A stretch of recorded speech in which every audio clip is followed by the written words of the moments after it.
We live? Oh yeah. Yep, go ahead. Good afternoon, everybody. Welcome to episode 65 of Pillar Talk. I'm sitting here with Grammy award-winning producer Frankie Biggz. What's up, man?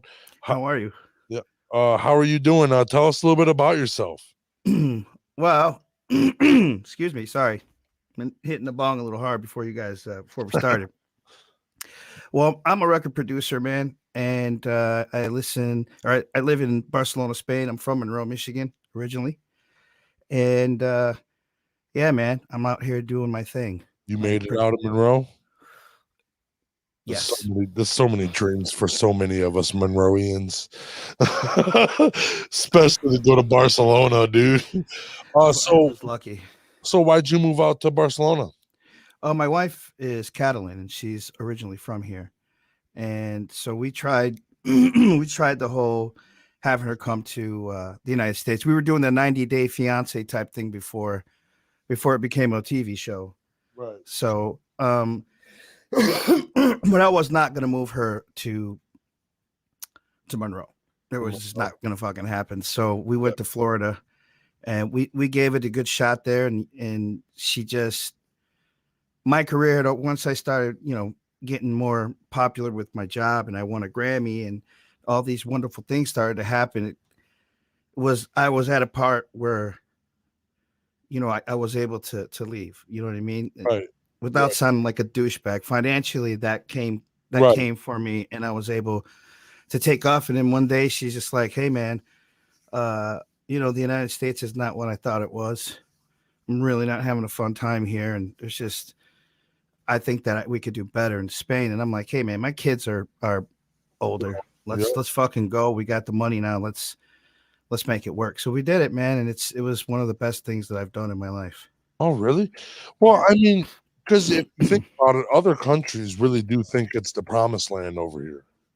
They think And it's it's not. fucking the bee's knees, and it fucking sucks here. Everybody's offended. So you made the move. So when did you actually move out there? Let's see. I've been back and forth for the last 15 years, but steady here for about 8 years. Of Ooh, 8 years inside that 15 years.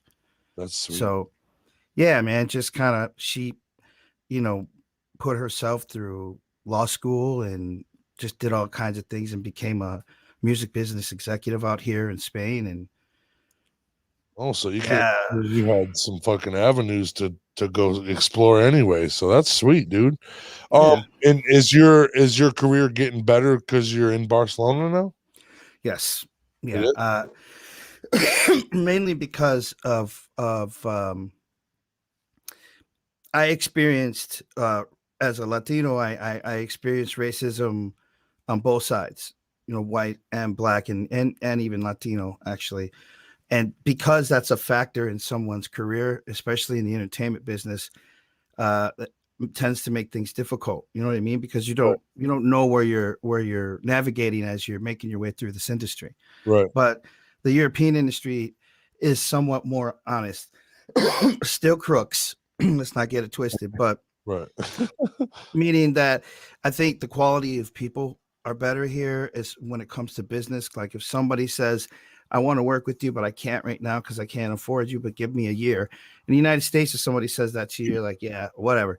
But these people actually, you know what I mean? They really make it work, and they're about their word. So I was very shocked, surprised, and pleasantly blessed with honesty. You know what I mean? Right.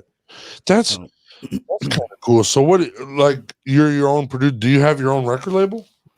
I do. I have a partner named Carlos Valderrama, and we own a label along with my wife. She's a partner called Rama Music, and it's been in existence for over 20 some years. It was a house label in Chicago, and we were doing house music back in the late 80s, early 90s. And then it just kind of, I always wanted to be part of that label. I was just like this young producer hanging out doing that kind of music, and I knew Carlos, and that was his label, and it just I always wanted to be part of it. And so later on, I started working for Universal Music. I got a record deal, and this is about 2006, 2007, And I hadn't seen Carlos in years. I didn't know that he moved to Florida, and I was on tour, kind of a promo tour with the group that I was in. And he came through, man. It was great to see him. And next thing you know, it was like, hey, what do you think about getting Rama Record, back on the map?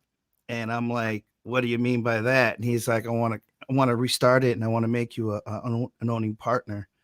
Oh, And that was a dream. That was so now I own the label I've always wanted to have. And not to mention, I had won a Grammy with Sony Music, so it was a little easy to navigate through the Sony waters.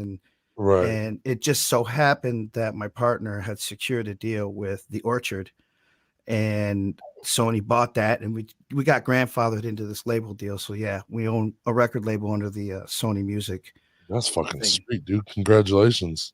Thank you. A lot of work. Dream came true. Uh, when did you know that you wanted to be a music producer? Ooh, shit, man. The title when I was 14, but I was already going through the actions when I was a kid. So every time the jazz band played at Cantrick or the junior high there in Monroe, I was the little fucker with the jukebox, record and play. I always recorded everything, and then I'd go back and studied everything. And so I've always had that audio engineer thing about me. When I was driving around town and shit, I had big ass speakers, and I knew how to wire them in a certain way and use different things to kind of have a loud ass truck or car, whatever. What Yeah. what in your life made you start pursuing it full time? Hmm. Mm, my parents, because both of them, when right before I was born in the 60s, they had a band, and they toured a few times with Santana when he came to the Midwest. Okay. And it was my dad's band, and my mom was a singer, and they would host different artists like that, bigger artists that would come through. And so that was one of their biggest things, was that they had Santana come through, and their band got to back him up in this little Midwestern tour that they did. But I mean, I knew that, and also my dad used to cut records in with this band in his living room. So like he would record them, and then he had like a fucking lathe and shit in his living room, and my mom and dad were like making Oh, records, man. so you were born into it. You were born in Oh yeah, man. Yeah, family yeah. fucking producers. Yeah. Well, and yeah, my dad just really he was a trumpet player and a bass player. I mean, and we were born into it. And then a couple times, they did some big shows, and I think there's a picture somewhere with me on stage, the full fucking venue and shit, and I'm sleeping against a kick drum. You know what I mean? Yeah. You got to live that dream to make it come true, bro. It's true. And then I became a drummer, and I toured around the world. I toured with Queensryche and some really awesome metal bands out here in Europe. So Sweet. yeah, That's did awesome. my thing. Grammy Award winning, bro. That's awesome. Yeah, that's a Congratulations. story by itself. Thank you, man. Yeah. Well, Tell me let's the hear story. it. Yeah, let's hear that story. Fuck, man. That story. Well, if you don't mind, I'd like to take a hit. Yeah, You do know it. what I mean? Go ahead, bro. Actually, you know what? I will too, Josh. Because that story is a good one. Let's take, before everybody, even the viewers watching, even watch this, take a hit before you hear this, because this shit's about to go down. It's pretty fucking funny.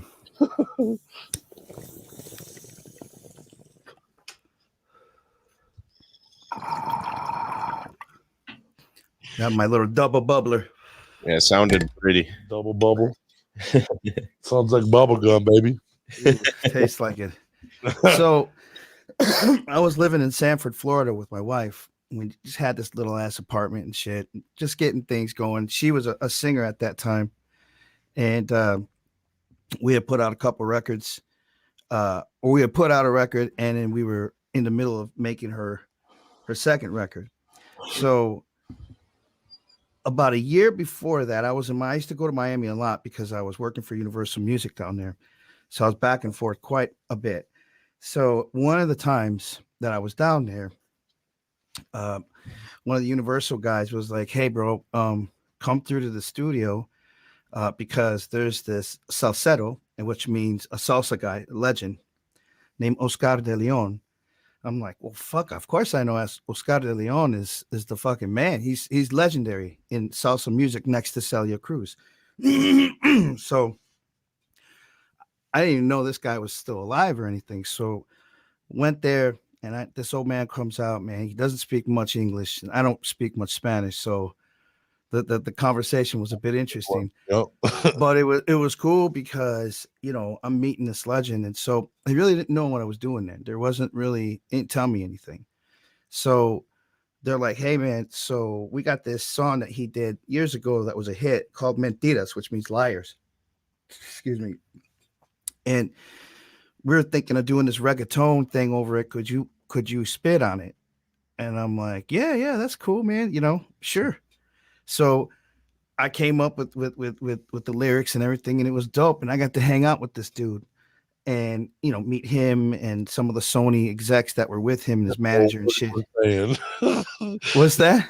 Didn't know a word he was saying, just sitting there like, dude, just hanging with him. He was showing me, he was dancing. He's like, look, I'm 60 and I can still, you know, he was like, right. He was just I mean, Puerto Rican people are very, very lively, energetic fuckers. And he definitely, he's Puerto Rican Venezuelan. So that, like, the energy, he had more energy than me at that age. So it was a pleasure to watch this guy dance. And then later on in that week, they call me back and they're like, hey man, so we're doing this record with this guy and we like some of your beats. We want to use some of your music and, you know, and I'm like, yeah, that's fucking great, man. You know, let's do it. So again, I showed up, made a track.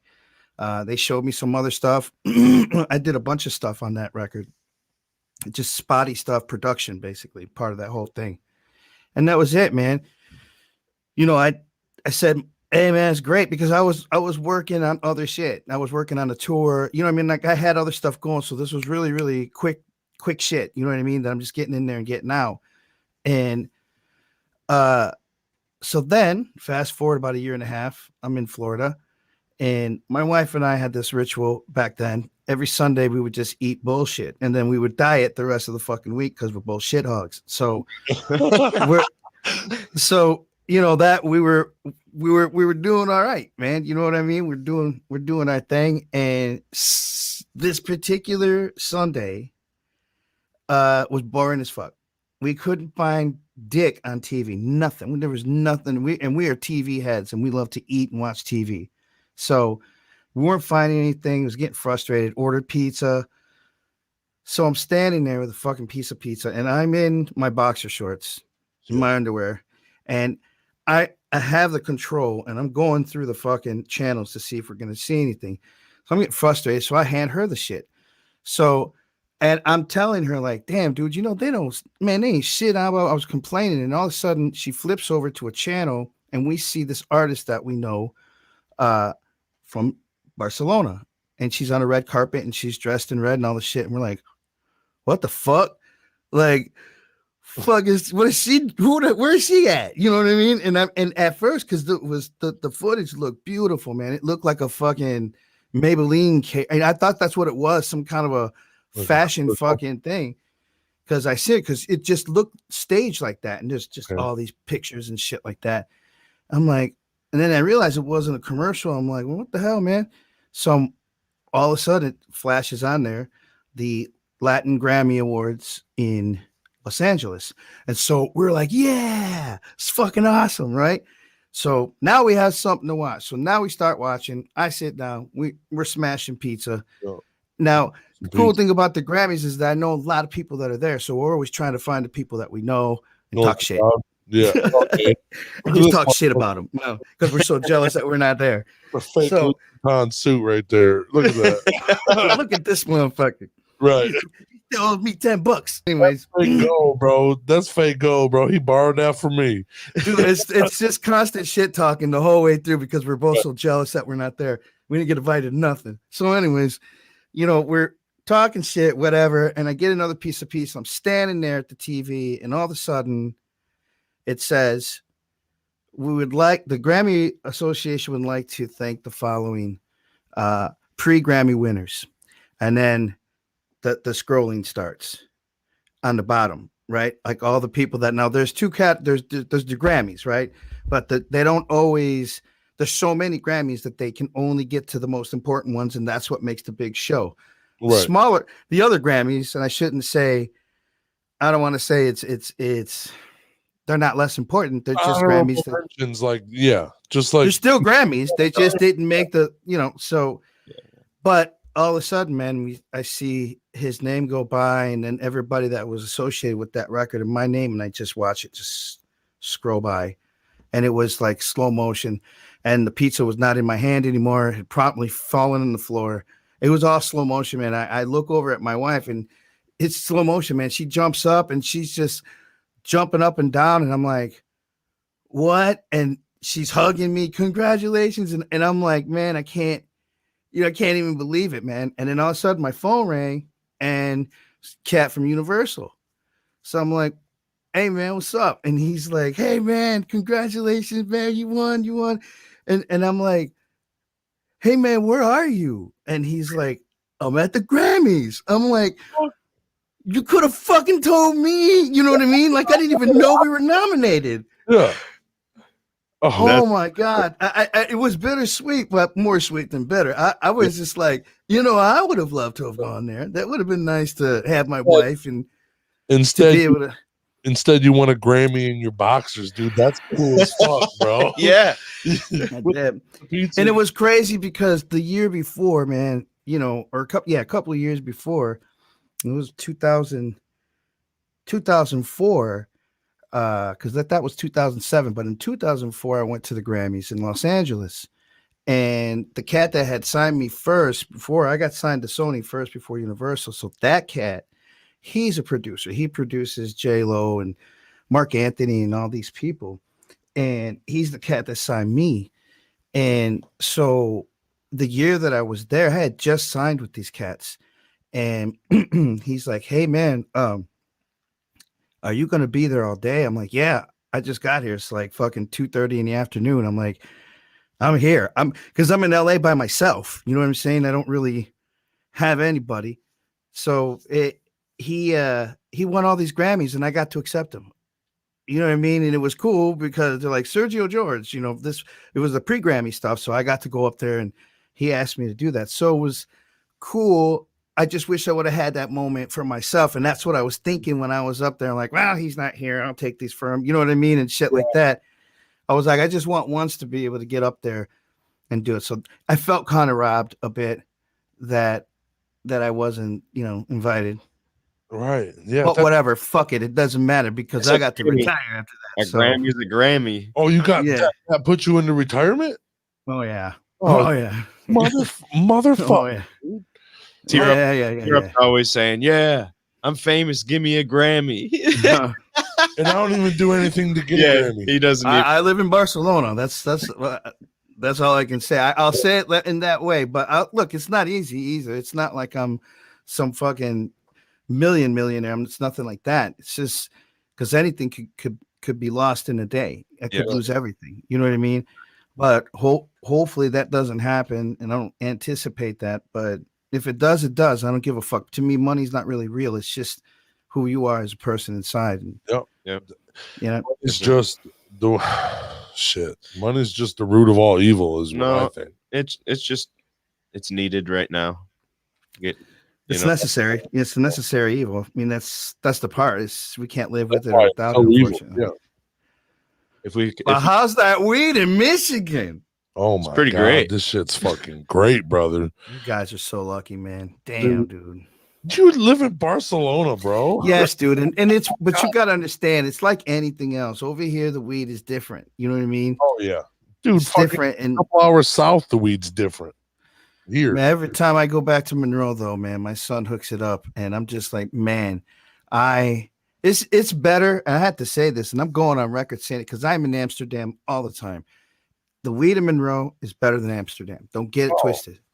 Dude. Don't get it twisted. There was a time when Amsterdam had great weed, but that is no more. Now it is so commercialized that it's kind of like a restaurant. You know what I mean? Like they go hard when they open up. You get the best of the food, and then once they start, getting real busy, They start budgeting. they start laxing and shit, and you taste it. Well, it's the same with the weed in Amsterdam. So Well, that'll happen when nobody else is allowed to grow weed. Well, You know, yeah, everybody wants Also. to go there for the weed, and then now it's legal. I don't fucking care about going. Well, that's why I grow mine right behind me, the dark box there. Yeah. Oh, yeah. That's sitting in my studio, so I don't have to go too far. You know what I mean? Right in the. So do you still work in retirement a little bit or what? Oh, I mean, retired meaning that I can do whatever I want now. You know what I mean? I don't have to punch in.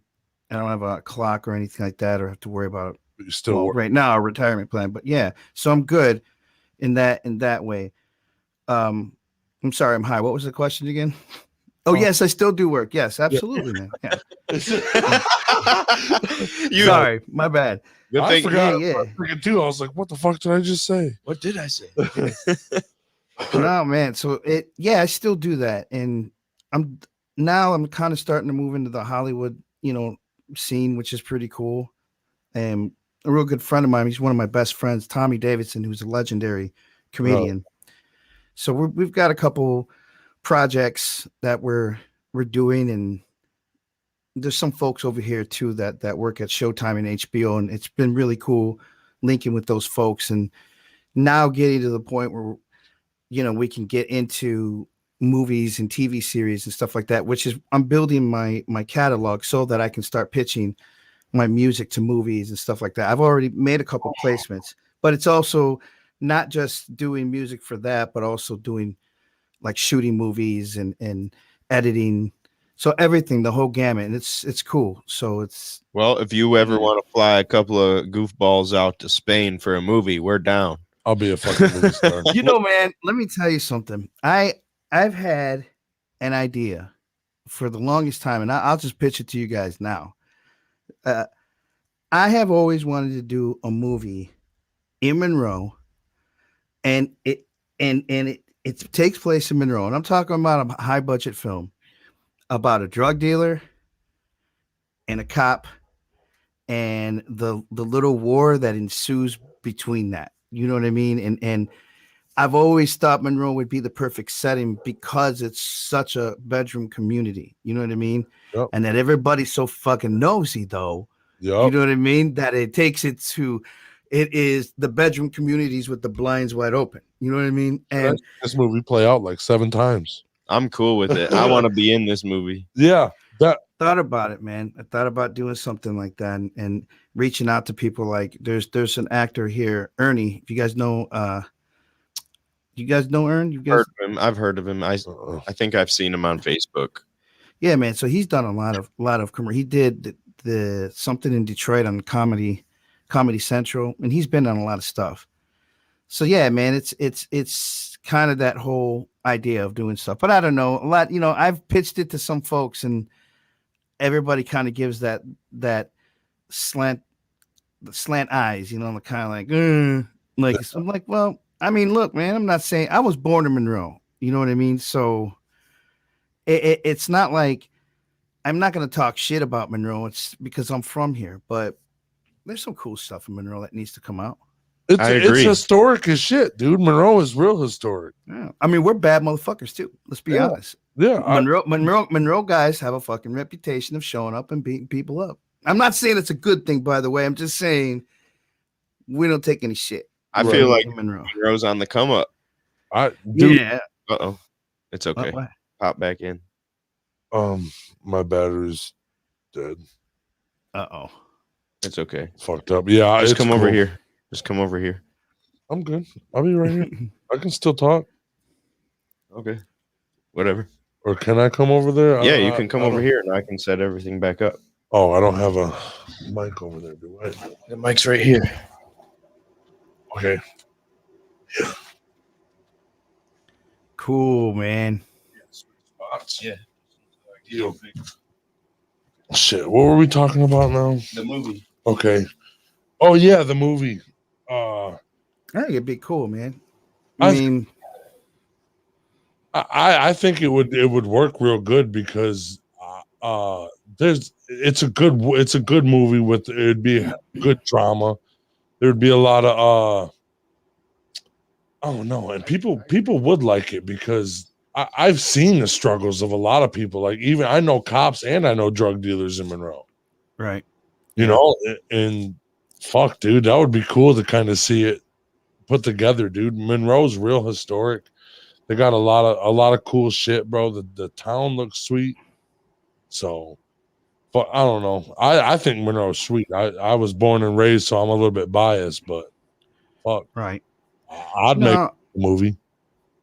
I think it'd be kind of a cool thing. You know what I mean? I think that Monroe can serve its. I mean, they not shoot the Transformers? You know what I mean? Outside of Monroe, I mean they've done big movies and stuff like that.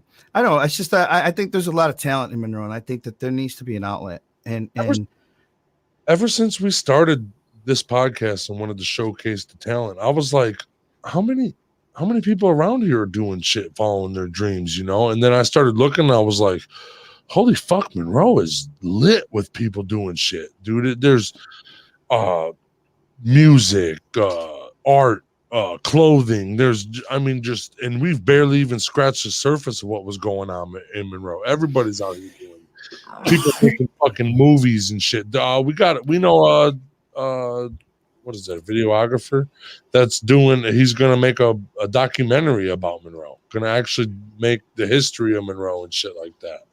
So fuck, dude, there's a lot of shit that goes on here.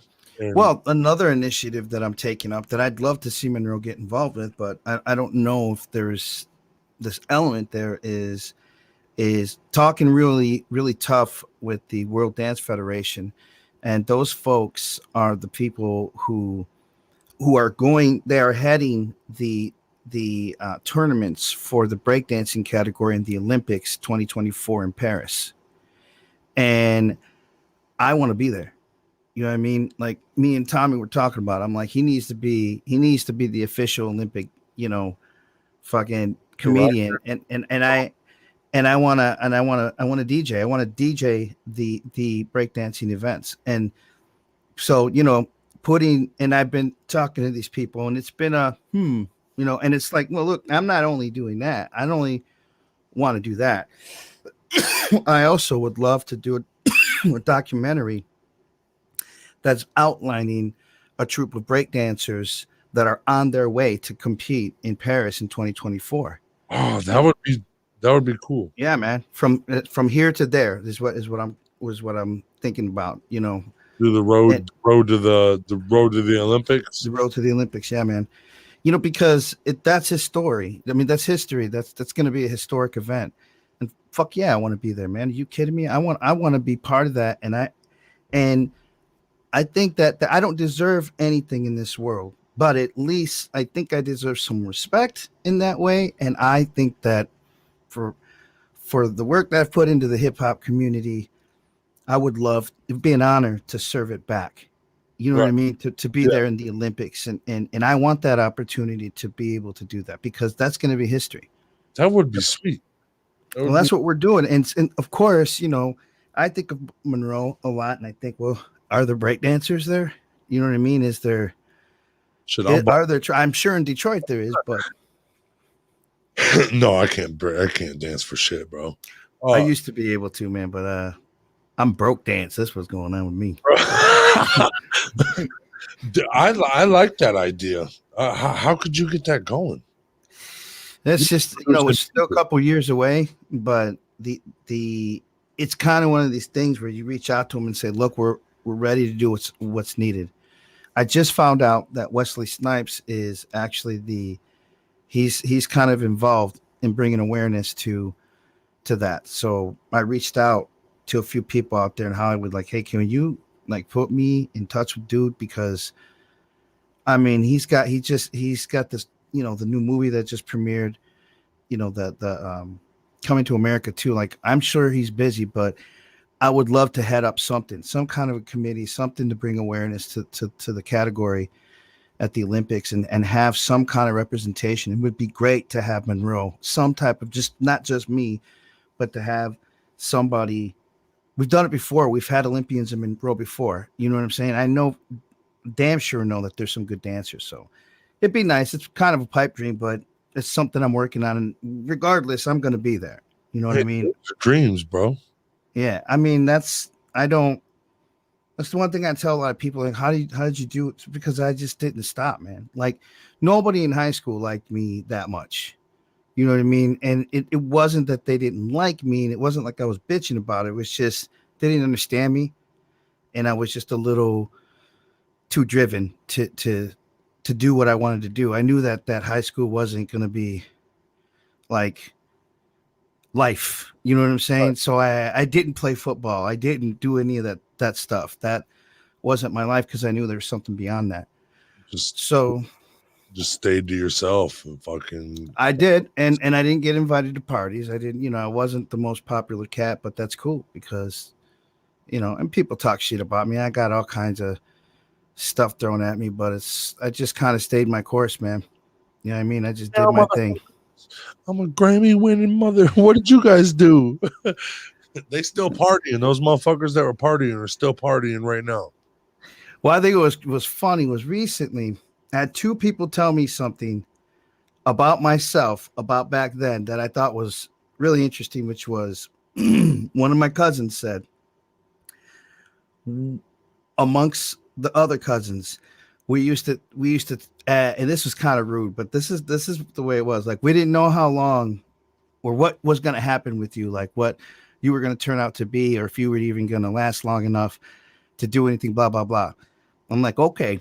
And then I heard somebody else tell me about myself in high school, which kind of was the same thing. Like, people always ask you, whatever happened to that guy, this pipe dream being a drummer and blah, blah, blah, and all this stuff. And so there was a lot of shade that was thrown my way because I was just driven to do what I was doing.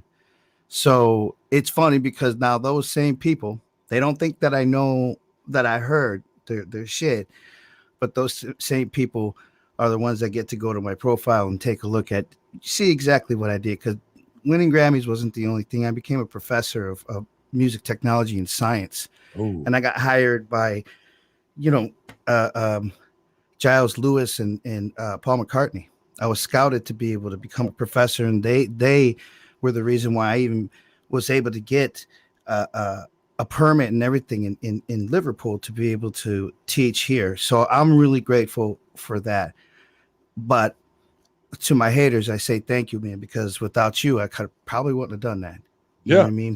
Without that fucking that negativity, you wouldn't have been able to be like, you know what, dude, I'm gonna prove these motherfuckers wrong. And look at you now, bro. That little pipe dream turned into a fucking. You retired in Barcelona, bro. And thank God, man. It's without the universe or God or Jesus, whatever you pray to. The same with me. There was some divine intervention. Yep. In my case, and because I wasn't the best person in my past either. You know what I mean? I was a piece of shit. I was a fucking douche, and I did a lot of dumb things and was part of a lot of stuff that I'm not proud of. But it just took for me to change. It took a jolt in my life. You gotta hold yourself accountable, man. I did, and what I got out of it was the hardest thing was forgiving myself for some of the things that I did. And that's the hardest thing. It wasn't about whether people would forgive me or whether God would forgive me or anything. It was just, I had to forgive myself, man, and people talk a lot of shit. I now I'm able to for instance, I'm producing a celebrity here and I see what she goes through. She posts one thing and she gets, hundreds of thousands of likes and everything, but she takes seriously a lot of the harsh things that are said about her. Of course, she's not going to reply back, but it's like, dude, whatever they say, let them say what they're going to say. It is what it is. You know what I mean? You don't have to prove yourself or anything, because if you get mad at what they're saying, it's possible that maybe you think what they say is true. And if as long as it's not true, then you don't need to listen to it. And that's kind of how I've conditioned myself to kind of black out some of the bullshit, especially with my son, because there's a lot of haters on him. You know what I mean? And everybody doing something. Yeah. And so we got a field, some stuff, and it's gotten bad. We've actually had to have security and stuff, and people investigated, and just people that are just jealous. They've threatened me. I'm like, well, listen, man, you don't know who my wife is, but it's probably not the best thing to like threaten the husband of a international lawyer. Yeah. You know what I mean? It's like, and that's that's his stepmom. So like, of course we're going to protect our own. So if you're just jealous and you're going to talk shit and you're going to hurt my family or hurt my son. And what do you got against him, dude? All he does is fucking cut some fucking beautiful hair. And he makes some music, dude. He's an artist. Like, leave him alone. Let him grind, bro. Yeah, man. I mean, the thing is that it's just, there's just a lot of hate and jealousy, man. And sometimes I think it's just that they just want attention. They want to say something to get everybody that's not paying attention to him to pay attention to him. And so, okay, if you threaten my life, you threaten my son's life, we're going to take that seriously. And the difference between you and I is that I have the money to have you investigated. I have those resources. I don't come from the street, so you can't call me a snitch. That doesn't fucking apply to me. Right. You know what I mean? When my wife is who she is, like that doesn't mean shit. Yeah. If you run your mouth and you threaten us in any way like that for nothing, because we're not out there doing anything but just trying to live, and well, yeah, then we have those problems, and we don't want that. We're peaceful people. We just want to do music. That's what I keep saying to everybody. Is like, this is just music, man. Like, this is what it is, music. It's supposed to be fun. It's not supposed to be life-threatening. You're not supposed to die because of your music. It's supposed to be in like a way that you it's expression. Your emotions, you fucking, hey, I'm gonna write this shit down, and it makes you feel better about yourself when it comes out great. Yeah, I mean, and that's the thing. I think that it's just testosterone. This is why I think that women are far advanced in the business world in music, because they don't have that dick to worry about, because that's what ruins everything for us dudes. You know what I mean? And so women are very clear-headed in business about what they're going to do, and at the same time, like, a woman is also the most gangster. Like, she doesn't give a fuck about you. You know what I mean? Like, she doesn't think like a guy will check him, like, should I fuck with this dude? I don't know who this guy is. A woman just doesn't give a fuck who you are. You know what I mean? She's you motherfucker. Exactly. Like, a woman is gonna lady. And I've told people, I'm like, look, man, I said, I've told people in the business and in real life, I'm like, don't fuck with women, whatever you do. Oh man, they think women are weak people. I'm like, listen, I said, I could go into levels about how wrong you are. I said, but I'm just going to give you one example. Go to World Star Hip Hop. Pull up any fight between dudes, okay? And these guys, boom, boom, boom. The key is to knock them out and to leak them, okay? And it happens. It happens a lot. But if you took the same amount of girl fights and dude fights, you start to realize that the real gladiators are women. I've seen dudes full on mash a woman in her face, knock her down concussion style, and I've seen a woman roll back over, stand the fuck up, and attack. Yeah. And that to me is just amazing. It's amazing to see. And I tell them, so if you can't honestly think that women are weak, not even in business, because they're this is how they are. You know what I mean? They're you don't fuck with women. Yeah. Well, that's in business either. I think they'll cut you up. I think the same thing, because I like roasting people, like making jokes, like, make a little fun, like roast or whatever. But then if a woman comes back at me with a roast, it's so maniacal and so thought out. I'm like, what the fuck, dude? I was just playing. Like, they'll cut you. And the thing about it is that, as a dude too, you kind of like, they cut your balls. They got you cuffed, because if you retaliate and you retaliate stupid, it's your ass. You know what I mean? That could, even if you were right, people are just going to stick up for women. So I've always just thought women are just the superior Dude, it's crazy for a man to think that he's superior. And I don't care if a guy go, you're a fucking pussy. Well, fuck you. I know I'm just speaking truth. Dude, a man that thinks he's superior, put a hot girl naked walking by him, I guarantee he shuts. Oh man. The most gets a deadliest. Like, I'm stupid as shit. Let's go. What's up? Yeah. The most deadliest assassins are noted in history. They're called Medusas, and those are assassins in Mexico. And it's just their houses of these assassins that raise women from street level. Some of these women are orphans, and they find them before they're trafficked, but they basically take them into their homes or their houses and their clubs, basically, and they raise them to be assassins. And these women, their accuracy is 100%, because they're the baddest looking women you've ever seen in your entire life. And because of that beauty and because of how well they're read and how well they're educated and all that, they're able to get into the hottest situations and take their targets out with ease, with nothing. Dude's going into the room with you. Come into the room with me. Okay. I'm coming right now. Yep. Girl, and it's as easy as let me pour you a drink. Let me pour you a drink, dummy. You know what I mean? You're so mesmerized and you slip cleavage. What's up? Yeah, I'm gonna pour you a drink, silly goose. I mean, and it's more than that too. I mean, these women are also very combat, trained, and they can do their thing, man. So it's crazy because I think it's funny when dudes start that argument with, well, men are better than women. Like, you're stupid. You're fucking dumb. I mean, these women have children.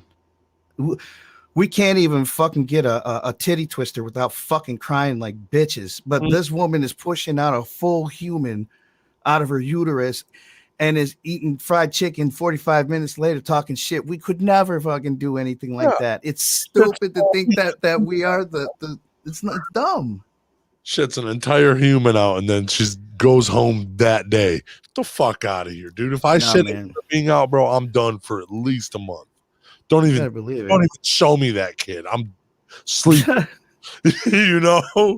Jesus. It's bad enough. No, but I love women. And here in Spain, man, women up until recently have been treated like shit. And it's finally, and I'm serious, like within the last few years, that women have equal rights to men. But it's funny because here in Spain, man, the women, they rule the household anyways. Yeah, it's about the woman. She's the boss, man. In almost every fucking place in the world, they fucking run the house. Yeah. Taking care of these, feeding your dude. Most motherfuckers, if they didn't have a wife feeding them, they'd be hungry as fuck because they don't. Yeah, I need fucking ramen noodles again, dude. That shit's so fucking nasty. You're having that, or you're making that example? Yeah. No, I don't like ramen noodles, but yeah, I'm just.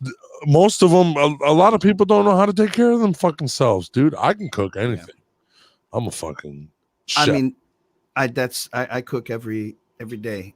Yep. That's my thing. I cook for my wife because I love doing it, man. You know what I mean? And she's fun to do that too. Man, I love doing it. It's therapy for me, bro. I listen to the news, I cook, and that's it. If I wasn't doing that, I'd be fucking bored because there's only so much music that I can work on in a day. My ears start to go to shit. Yeah. You know what I mean? So after that, it's not, I don't know. And I have PlayStation and the Xbox and all that stuff, man. I start to get really, like, when I start to play it, I want to play, but I feel like I'm cheating myself out of time for some reason, which is crazy because I never used to think like that. But I feel like there's other shit that I could do. You know what I mean? Like, that I could be doing. No, I suck. If I streamed it, it'd be maybe it would be popular because I would die all the time. Yeah. Watch this dude fucking suck at Call of Duty. Yeah, exactly. That would be me. I'm not really good either, but I like streaming just with my boys, just get with my boys, see how they were doing for the day and fucking stream. And I get to cut people's head off in the game I play. So, it's pretty cool. One of these times. But I stream it, dude. So like I'm still working for like Brain Jerk while I'm fucking streaming because I got a YouTube channel, Brain Jerk Gaming on there that I'm trying, Nice. So I feel like I'm at work right then too because I got to find a way somehow. Yeah. Keep grinding some which way. I'm gonna do something. Look, man, I had about like maybe 15 minutes if that's cool with you cats. Oh, you're cool because it's it'll be an hour anyway. That's perfect. Awesome. I wanted to kind of shift gears really quick, and recently, and I don't want to bring the tone down, but I think it's super important, especially being from Monroe. One of my friends, I don't know if you guys had heard about Lakrisha Brooks. She was murdered in Detroit, and it's been a few months since it happened, and there was not a lot of stuff that had come out about it. But then recently, her mother, Darlis, had reached out to Crime Stoppers, and now they're working with the Melvindale police to kind of, piece together what really happened and bring her murderers to justice, because it was brutal. So just want to tell people, that are watching and everything is Monroe is starting to get hot. You know what I mean? There's a lot of gunfire that's happening. There was another friend of mine, her daughter was struck by gunfire in the head, and she's going to make it, but she's doing all right. She's doing all right, man. She's pulling through. And so much love to the Alamo family too. But I'm sure you guys have all read it, man. There's, the poor lady that got shot and put into the lake over there in I don't know what that would be, part of Monroe. That's like northwest, Sumter and all that. So it's, I don't know. It hurts me when I do it because it's nothing that I can do. But when I wake up and I'm 7,000 miles away and I see that all this kind of shit is happening in my city, I feel like, man, like what can be done? And I guess the only thing is just awareness, to everybody, just to be aware and just be on your guard, man, because nothing is worth pulling out a gun and being shot over or shooting somebody. Yeah, you know what I mean? Don't get too wrapped up in that crazy shit, man. Right. I don't, I've not had, how can I say, I haven't had a whole lot of how do you say, interaction with the police. The interaction I've had with the police outside of Monroe has always not been well. And my experience with Monroe police has always been actually kind of positive. Me too. I've never had a problem with Monroe police. They've always been really fucking cool to me. When they could have messed me up for something stupid, they didn't. And I've never gotten yelled at by them or anything. You know what I mean? Like, and they've busted up parties and stuff like that. And they were always so cool, man. So kudos to them. My experience with Monroe police has always been pretty good. Everywhere else, though, it's been rough. Yeah. And so that's why I give a big, everybody be safe out there. Just know your rights and try not to piss these cats off, man, because they just don't seem to be letting up on anybody, regardless if you're black, white, or whatever. They're blazing people up, and it's it's be calm, nerve-wracking, man, because I have kids. You know what I mean? I have boys, and we've had that talk before about what to say to cops and how to act, and it's horrible that we have to do that, but if we don't, shit can happen. Right. That's out of your control. Right. So, but getting back to Lakrisha, so, if anybody knows anything about that, Crime Stoppers is offering a reward. I can maybe give some links later on to that, but just, it's more of a plea for everybody just to chill the fuck out, man. Smoke some weed. Weed's legal. Weed's legal. We're not supposed to be shooting each other right now, man. We should be coming together, and we could fucking make this world a great place if we all came together and stopped hating each other.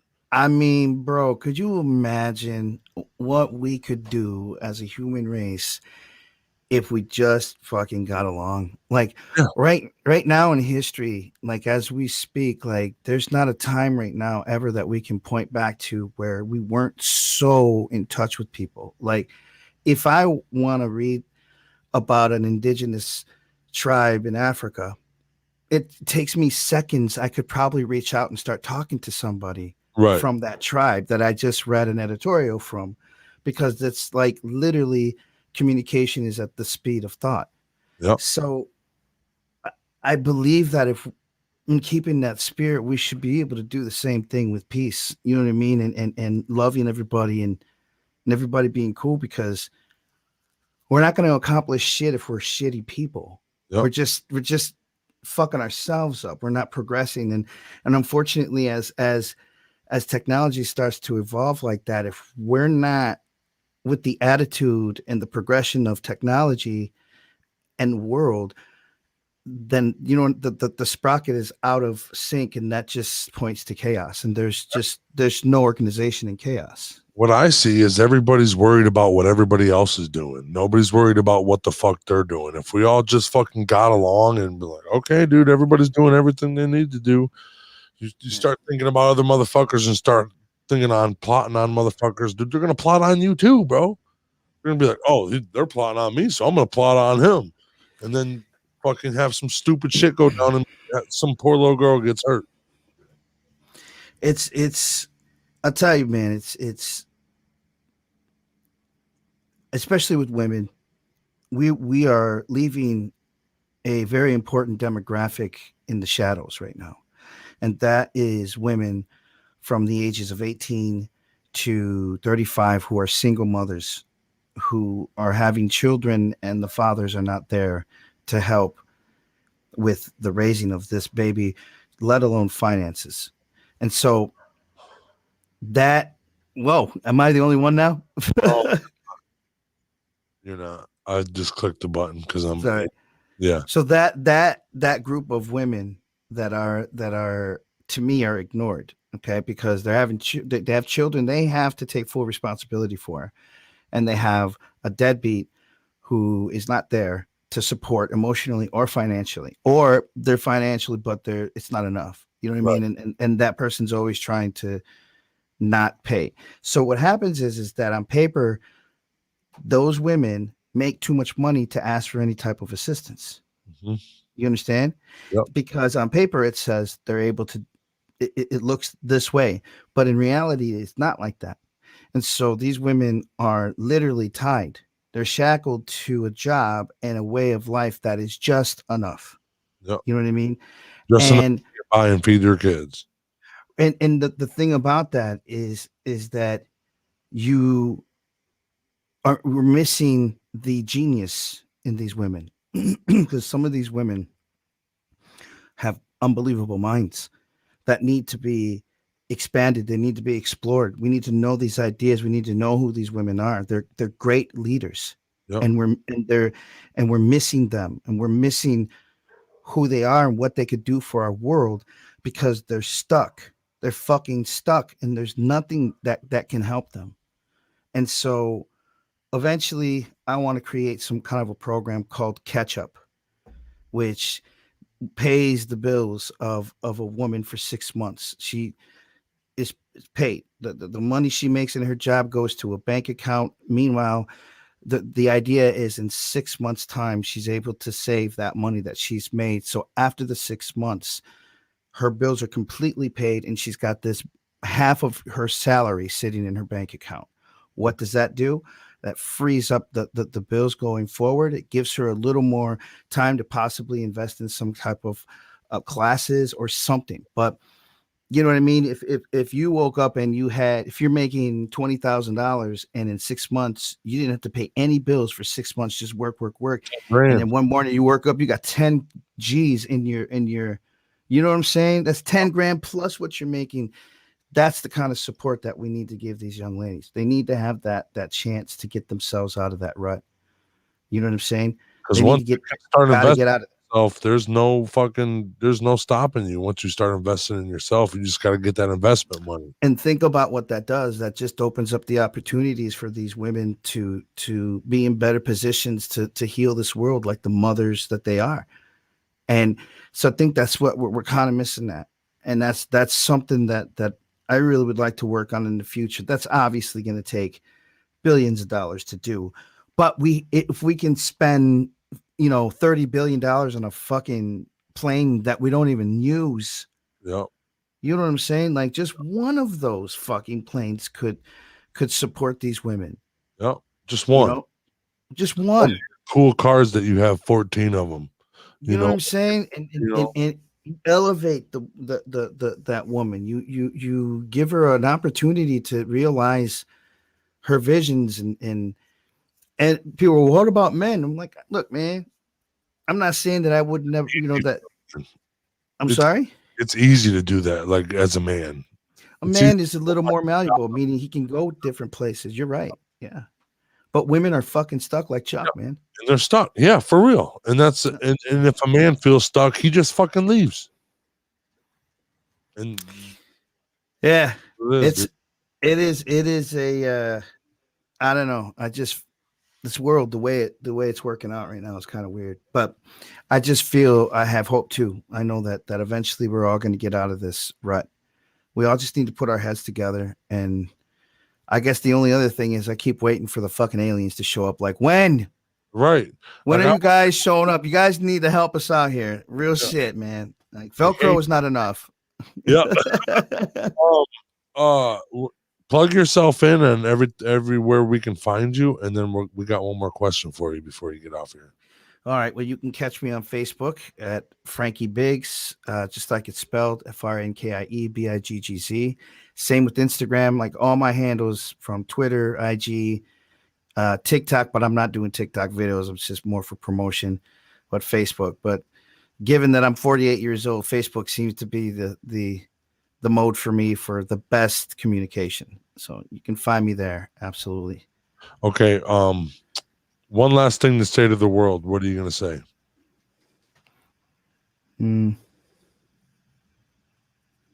Get over yourself. Boom. Boom. That's it. That's it. Get over yourself. That says everything. Yeah, that's great, dude. That's it for episode 57? 56. 56. Yeah. Shit, that's it. Or 65. Wow, dude. 10 off. Shit, man. You had the right numbers, though. I had the fucking I had 11 episodes of behind, dude. That's it for episode 65? Okay, that's it for episode 65 of Pillar Talk. Thank you for coming in, dude. It was wonderful for having me, bro. I hope everything is great, dude. And I hope to see you at the Olympics, bro. Do that movie and invite us. Yep. Yeah, do that. Man. Bro. If you ever need any actors, bro, I'm here. I love to be a drug dealer. I would love to involve the whole city. So, yeah, definitely. You'd love to be a drug dealer? I just want to sell drugs. Yeah, just let me do it. All right, You're man. the drug dealer. All right, homie. You guys take it easy, man. Thank you so much.